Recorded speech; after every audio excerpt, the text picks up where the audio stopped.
your hand if you know the most expensive words in any sphere. Well, that makes one of us. I do. We have always done it like that. You know what costs us most in education? Same thing. Schools at all levels keep teaching the same way they did decades and hundreds of years ago, even with the new technology. And we are all aware that you cannot do the same thing and expect the same results under the new circumstances. And educational outcomes have never been 100% satisfactory. Researchers from Russia, Oman, Britain, and other countries report up to 30% of unsuccessful educational outcomes for students at some point throughout their tuition in one or more subjects. I often go to teaching conferences, and some of the complaints that I hear there are students are lazy, they have lost their motivation, and some just don't understand. And students echo that last statement. They say, teachers explain, we do the exercises, well, sometimes, and we don't understand, because sometimes the material is so challenging. You can learn pretty much anything by heart, but man, is it useless. It looks like a lot of students feel like Albert Einstein at some point when he said, the only thing that interferes with my learning is my education. Comprehension is so much more important than memorization. When I was 4, I wanted to learn to knit. My older sister knew how to do that, so I asked her. She showed me, manipulated quickly the stitches from one needle to the other, gave it to me, and said, practice, and ran along. Voila, I could practice. Oh, I practiced with due diligence, all right. But half an hour later, I wasn't making any progress because I was completely in the dark how I was supposed to do that. I knew I had to move the stitches, but I didn't know how. From this meme, we can see that it's such a flimsy structure when you rely on memorization. To build stronger constructions, we need to rely on much more solid foundations. Comprehension leads to so much better performances. And to add insult to injury, a lot of teachers report decreased attention spans, inability to focus, lack of motivation, digital addiction, and whatnot. It seems like there is a constant competition between proper knowledge and junk food for thought that is easily available online. That's TikTok videos, computer games, memes. Raise your other hand if you like memes, or if you recently seen one that made you smile. They are all over the place. Some of them stare at you from every screen. The distracted boyfriend. How about hide the pain Harold? And then dodge in all possible iterations. They are all over the place. Do you take them seriously? Well, I seriously doubt it, but we should. There's generally a negative impression about memes. You may hear such descriptors as they're just for fun, cheap dopamine. They make it easier for spin doctors to twist the audiences around their little fingers. But we should take a moment to consider the potential of a media meme. If Mr. Trump managed to become president of the United States by winning the war of memes, if some believe, maybe there is more to them than catches the eye. It's true. Memes have got such a bunch of mighty properties. They are catchy and easy to remember. Creative, because anybody can contribute. They have a clear message within groups with a similar cultural background. And they spread like a forest fire. So why on earth don't we use such a mighty tool in education? Thing is that when we want to create meaningful education, we have to rely on things that are already firmly implanted in students' database. And I believe that as of today, meaningful education is impossible without meaningful learning. It may seem unlikely, but everything you have ever learned is a meme. The term was coined by Richard Dawkins in 1976. He was a biologist. And so far, nobody has yet come with a better definition. It goes as follows. Memes are units of culture, such as tunes, ideas, ways to make pots and building arches. The fact that we call memes is also a meme. So every single snippet of culture is a meme.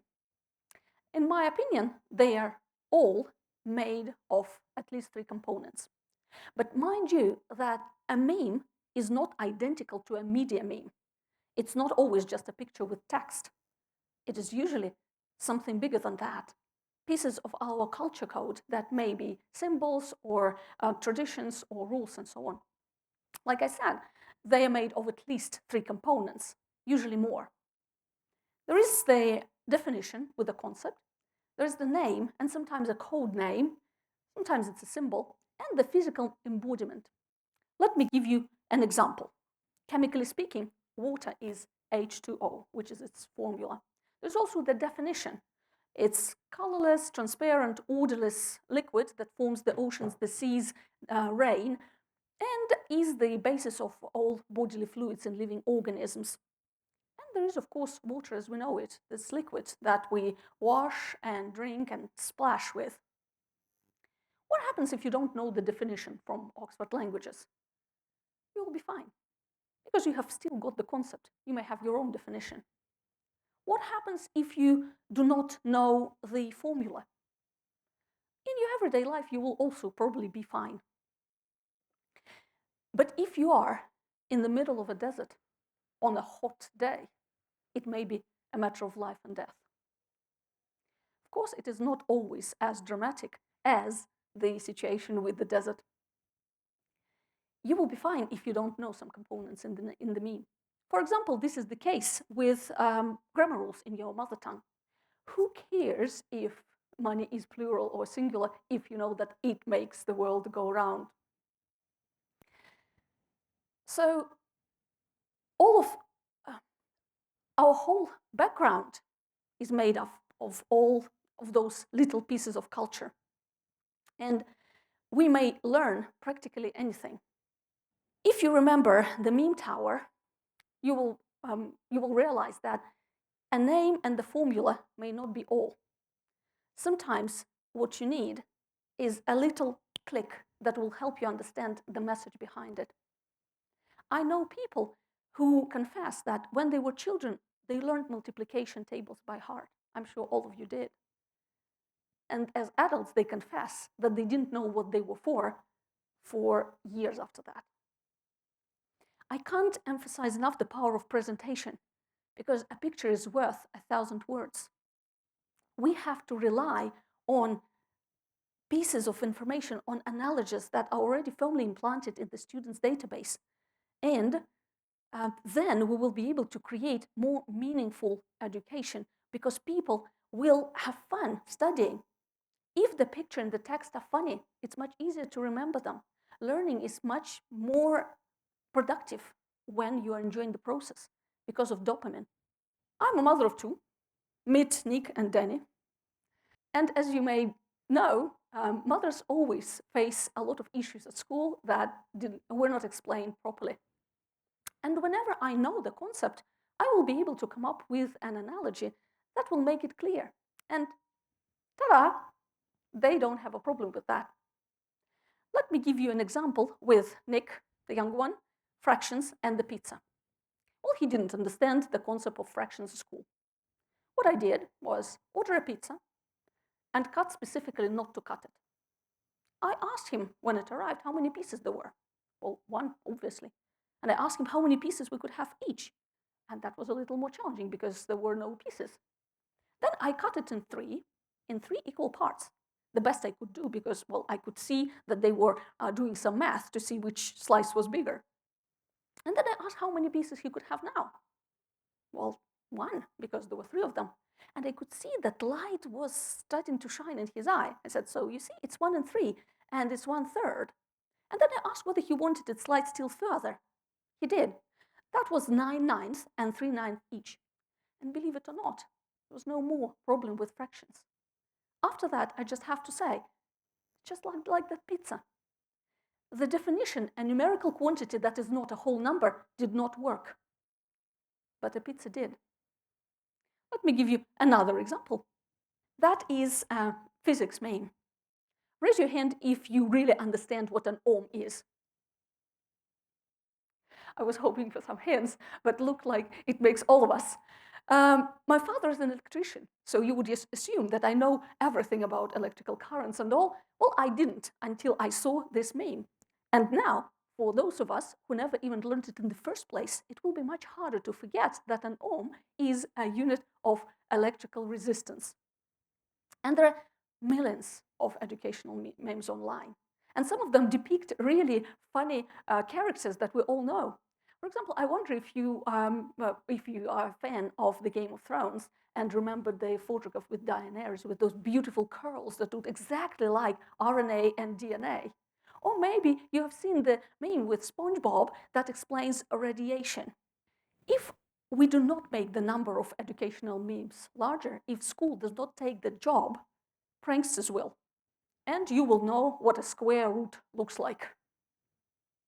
Or if you look at this coffee cup, you will learn something about English as a beginner, but probably not physics. So talking of English, since I'm a language teacher, at one point I had a notion to explain tenses through memes. Because believe it or not, it's the worst nightmare for all learners of English, especially when they're grown-ups, because everybody knows that memes are horrible, right? So I had the notion how to explain all those past simples and present continuouses with the help of media memes and demotivators. Well, by now you probably know that I'm a big fan of memes, 5,000 on my Pinterest account. Well, the problem is that grown-ups and teenagers, when they studying a language, they strongly rely on their mother tongue, even when they go beyond their beginner stage. It means that you can often hear such opinions that, oh, we don't have that in Russian, Italian, Chinese, but they're far from the truth. There is often a counterpart in your mother tongue to the language that you are learning if you search properly. So I started to explain meanings of those tenses through a memorable and powerful image instead of repeating the definition from the book. And at some point, I saw that those definitions didn't work. I knew that, but memes did. People started to see light. This was one of the first pictures in my book that gave me the idea how to explain the difference between to be going to and present continuous that students often confuse when they want to talk about the future. The text on the meme is roughly translated as, in the morning, I meant to move mountains. I decided to let them stay put around lunchtime. And this is the whole idea behind to be going to. It's about intentions, and intentions do not always transform into action. Present continuous does, because it's much more solid plans. And taken separately, each tense look reasonably easy when you do the exercise. But it turns into a real challenge when you have to choose, especially on the spot, between present simple, present continuous, future simple, future continuous, to be going to, and a few other structures that will help you describe that same future. When we have a memorable image that we will be able to refer to, it will create much better connections. To name but a few, I will give you another couple of examples.